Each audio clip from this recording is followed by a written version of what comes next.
Halo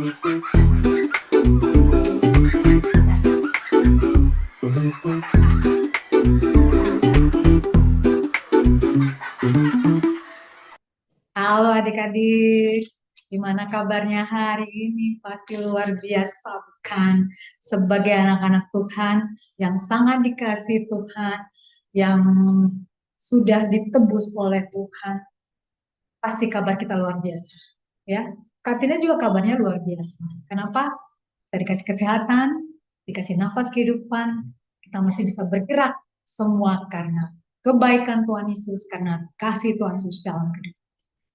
Ketemu lagi dengan Kak Tina dalam ibadah online YouTube Antioquia Kids. Nah, tadi adik-adik sudah memuji Tuhan dengan bersuka cita, dengan semangat sebagai ucapan syukur adik-adik kepada Tuhan, karena Tuhan sangat baik dalam kehidupan adik-adik, baik juga dalam kehidupan kita. Dan Tuhan sangat mengasihi adik-adik dan juga Tuhan sangat mengasihi Kak Tina. Setelah memuji Tuhan, sekarang kita mendengarkan firman Tuhan ya. Kita merenungkan firman Tuhan. Kita mau belajar sama-sama. Bukan adik-adik saja yang belajar, Kak Tina juga belajar dengan firman Tuhan. Nah, hari ini kita akan belajar firman Tuhan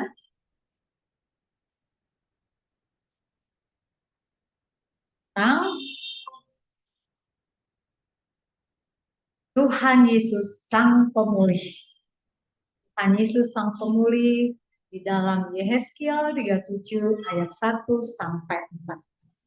Apa sih maksudnya Sang Pemulih itu, Kak? Saya nggak ngerti. Pemulih berarti diubahkan ya. Jadi kita yang dulunya jadi manusia yang berdosa dipulihkan menjadi manusia yang baru.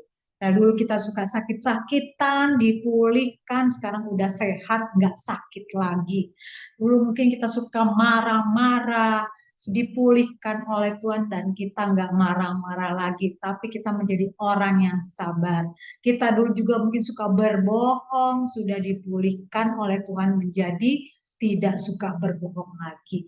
Itu dipulihkan. Jadi kita dirubah ya, kehidupan kita dirubah. Yang dulu tidak baik dirubah total menjadi baik. Baik bukan saja dipulihkan secara fisik, tetapi juga rohani kita dipulihkan oleh Tuhan Yesus. Nah, adik-adik, firman Tuhan hari ini kita ambil dari Yehezkiel 37 ayat 1 sampai. Yehezkiel 37 ini menceritakan tentang pemulihan Tuhan. Ini siapa lagi nih, Kak? Ini adalah Nabi Yehezkiel. Nabi Yehezkiel yang dipakai Tuhan untuk menyatakan pemulihan yang dilakukan. Saat itu Nabi Yehezkiel dibawa oleh Roh Tuhan ke suatu lembah. Banyak keren ya, Kak? Mau tahu adik-adik, lembahnya kayak gimana? Yehezkiel dibawa ke suatu lembah yang tetol. Wow, apa itu? Suatu lembah yang banyak, ini apa Dede? Tahu nggak? Tulang. Lembah yang banyak tulang-tulang yang sudah kering. Ada tengkorak kepala, ada tulang kaki, ada tulang jari, ada tulang punggung, semua tulang berserakan di lembah itu. Banyak tulang-tulang yang berserakan di lembah itu. Ya. Kemudian, nih ada dilihat kan? Ada tulang kepala, nih tengkorak kepala, ada tulang kaki, ada tulang tangan, ada jari kaki, ada jari tangan, ada tulang punggung. Kemudian Tuhan bertanya kepada Nabi Hezkiel, dapatkah tulang-tulang ini dihidupkan kembali?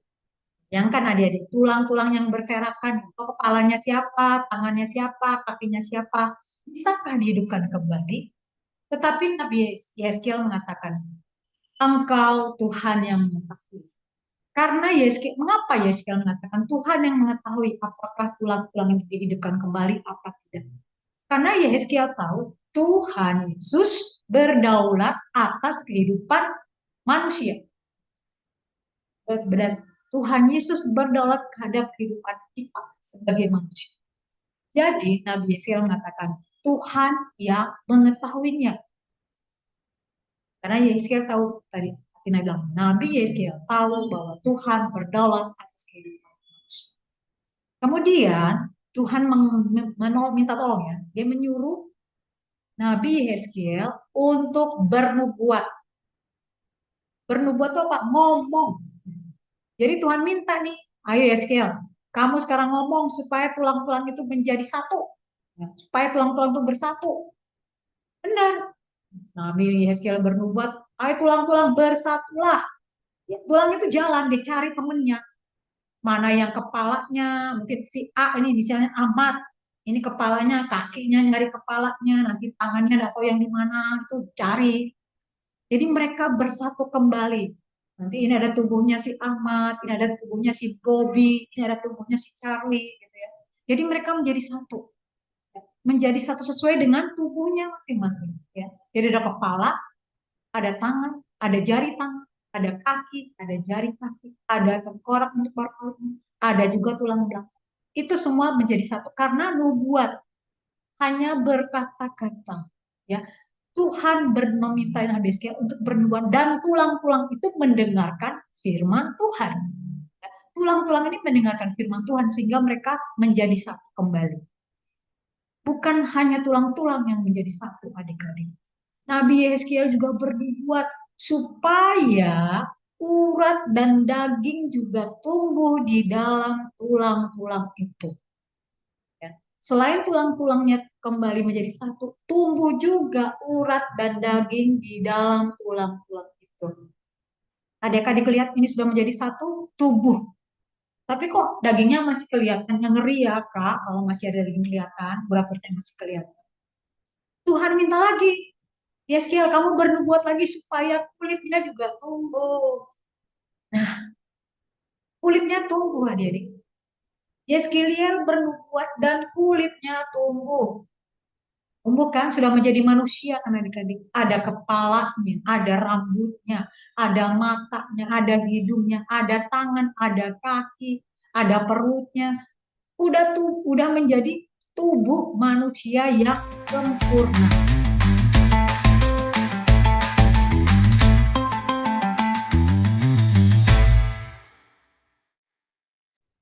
Tetapi adik-adik apa yang terjadi? Mereka belum bisa bergerak karena mereka belum bernafas, belum dikasih nafas kehidupan. Tulang-tulangnya sudah menjadi satu, terus tumbuh urat, tumbuh daging, tumbuh kulit, tetapi mereka belum bisa bergerak. Coba adik-adik, kalau orang mati bisa bergerak? Nggak bisa, karena mereka belum punya nafas.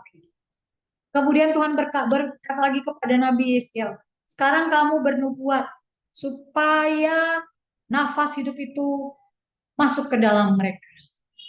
Akhirnya katalah, bernubuatlah Nabi Yeskiel, hai nafas hidup, datanglah dari 4 penjuru angin, berhembuslah supaya mereka hidup kembali.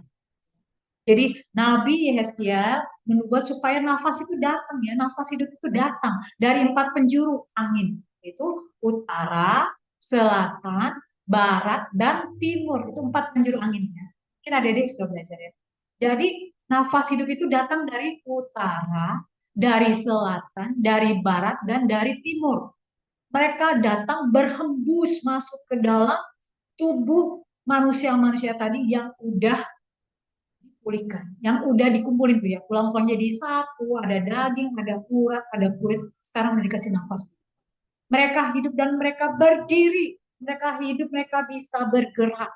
Ternyata adik-adik itu lembah adalah banyak tulang-tulang bangsa orang Yahudi, yaitu bangsa Israel, tentara Israel yang dikalahkan oleh Raja Babel. Pada saat itu bangsa Israel atau orang-orang Yahudi sedang dijajah, ya, ditaklukkan oleh bangsa Babel. Ya. Mereka kalah oleh Raja Babel, dikalahkan oleh Raja Babel. Jadi mereka mati, tulang-tulangnya bersama. Tetapi Tuhan berjanji akan mengembalikan mereka ke negerinya. Dan janji itu dipenuhi ya. Jadi ini tentara-tentaranya udah hidup ya, udah bisa jalan ya, udah bisa bernafas, udah bisa bergerak. Dan Tuhan menepati janjinya melalui Nabi Yeskiel.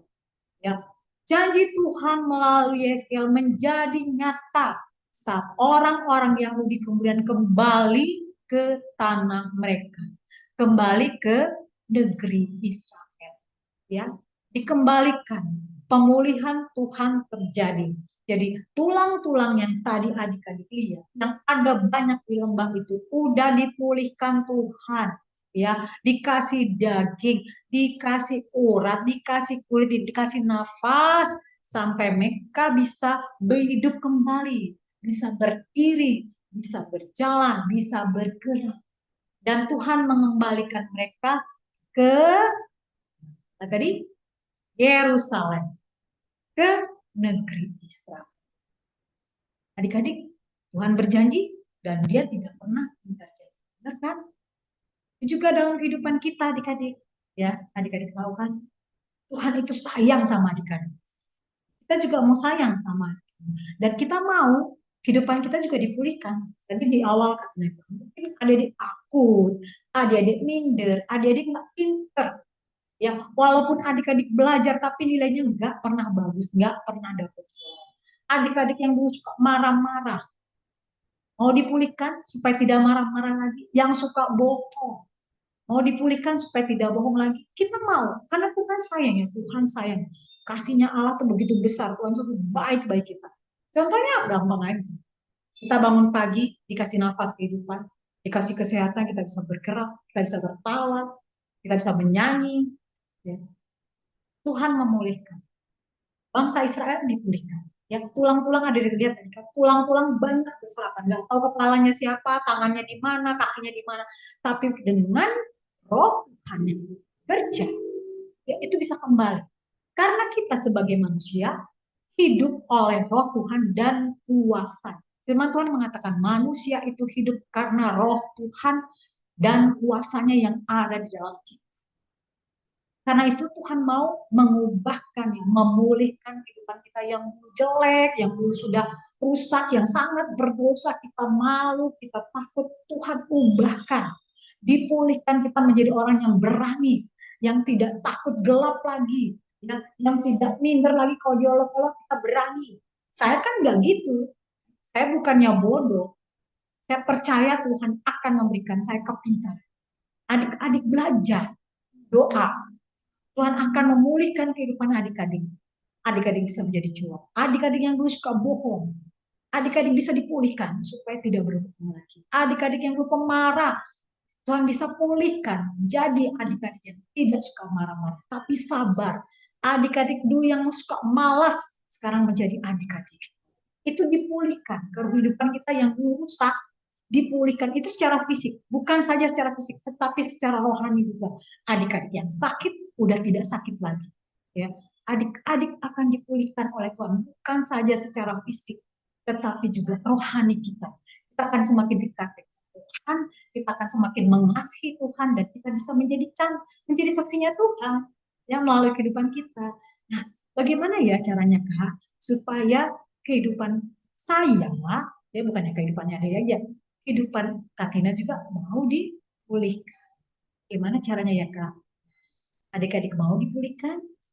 Apa yang harus dilakukan agar terjadi pemulihan? Nih, yang pertama, kita mau membaca firman Tuhan setiap hari.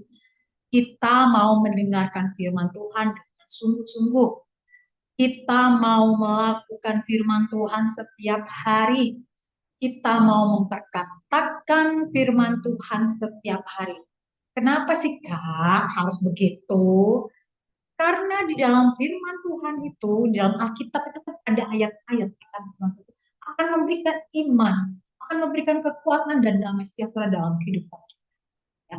Adik-adik membaca firman Tuhan hari ya, adik-adik baca Alkitab setiap hari itu adik akan mendapat kekuatan iman, adik-adik akan ditumbuhkan. Dan adik akan merasa senang ya dan merasa senang.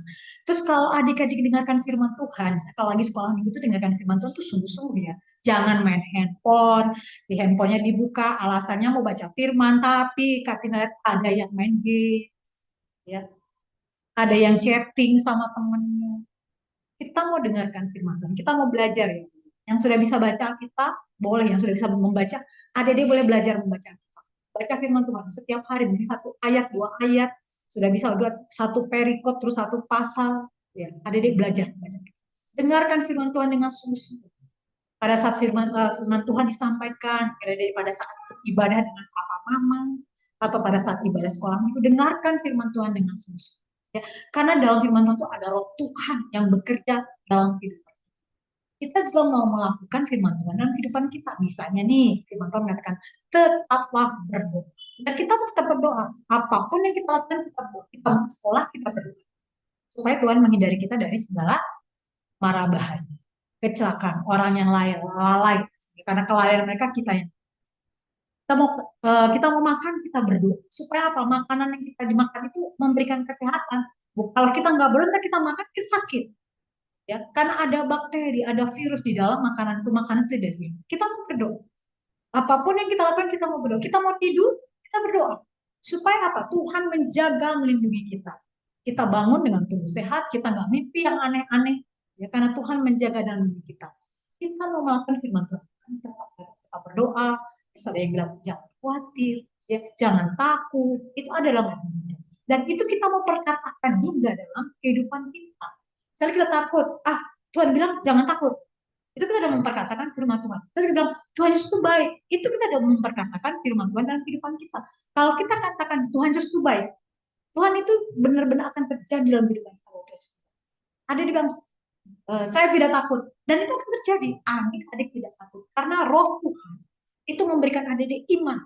Iman adik-adik kuat. Bahwa adik-adik punya iman. Adik-adik tidak takut. Ya. Jadi kenapa? Ya, kalau kita mau dipulihkan, kita lakukan ini. Kita mau baca firman Tuhan setiap hari, kita mau dengarkan firman Tuhan dengan sungguh-sungguh, kita mau melakukan firman Tuhan setiap hari, kita mau memperkatakan firman Tuhan setiap hari. Karena di dalam firman Tuhan itu ada roh Tuhan yang memberikan iman, kekuatan, dan damai sejahtera dalam kehidupan. Kak, saya kan nggak hafal tuh ayat-ayat firman Tuhan. Adik-adik mungkin nggak hafal. Apa yang adik-adik dikasih sama Roh Kudus, adik-adik perkatakan. Mungkin adik-adik bisa menyanyi, ya. Kalau misalnya nggak bisa ayat firman Tuhan, adik-adik bisa menyanyi. Adik-adik menyanyi, jangan kamu khawatir. Kalau adik-adik khawatir, nyanyi, jangan kamu khawatir. Kalau diri sedih, happy, ya, happy, ye, saya senang jadi anak Tuhan. Senang kan jadi anak Tuhan? Adik-adik nggak usah takut. Ya, adik-adik mau dipulihkan, yang dulu suka sakit-sakitan kesehatannya, dipulihkan sudah nggak sakit. Yang dulu takut, udah nggak takut lagi. Yang dulu suka marah-marah, udah nggak marah-marah lagi. Yang dulu suka bohong, sudah nggak bohong lagi. Apalagi adik-adik yang nilainya jelek, walaupun sudah belajar, adik-adik sungguh-sungguh membaca firman Tuhan, mendengarkan firman Tuhan, melakukan firman Tuhan, memperkatakan firman Tuhan.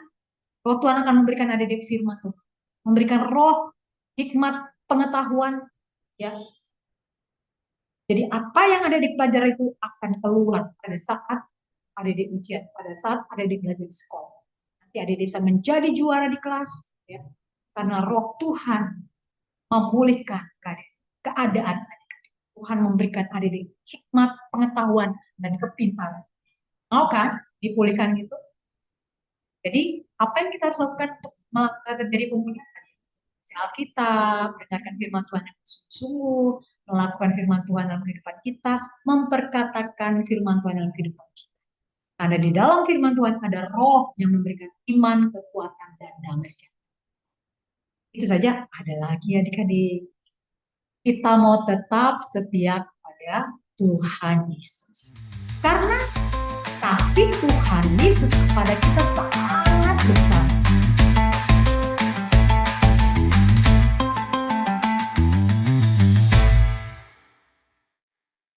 Sangat besar.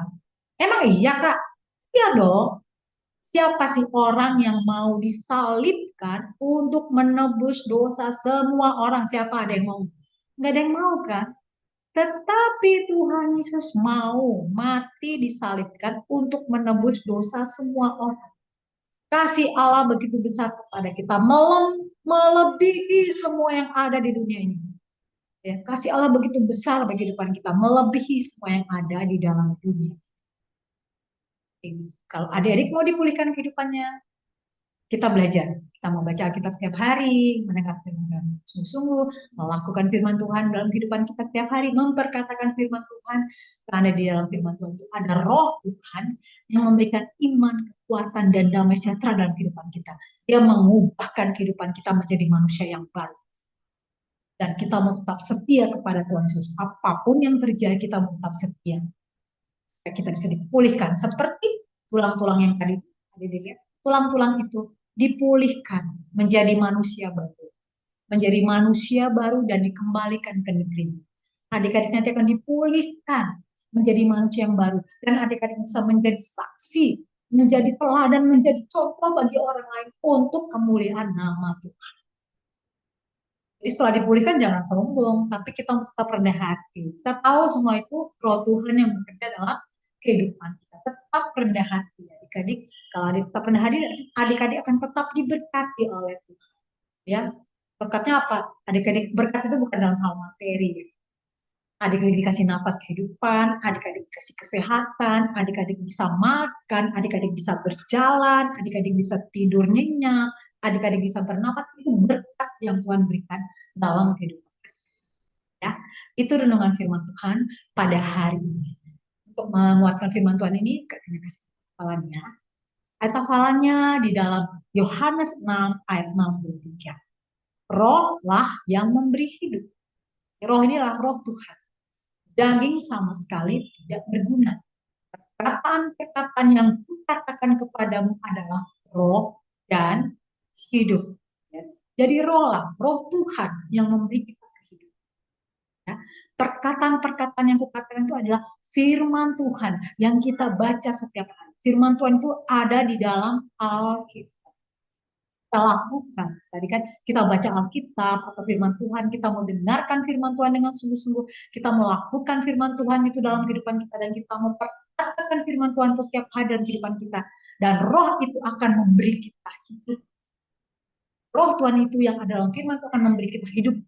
Ya, kita boleh kuat, iman kita boleh ditumbuhkan, bertumbuh iman kita diberikan kekuatan, kita diberikan keberanian, diberikan damai, kita diberikan hidup. Dan kita boleh memuliakan nama. Demikian firman Tuhan pada hari ini.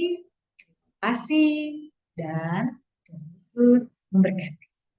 Adik-adik, demikian firman Tuhan. Kita mau sama-sama belajar ya. Nah, juga belajar, adik-adik juga belajar. Katina mau kehidupan Katina dipulihkan. Supaya kehidupan Katina boleh menjadi berkat, boleh menjadi contoh, boleh menjadi teladan bagi orang-orang di sekitar Katina. Karena itu Katina perlu dipulihkan.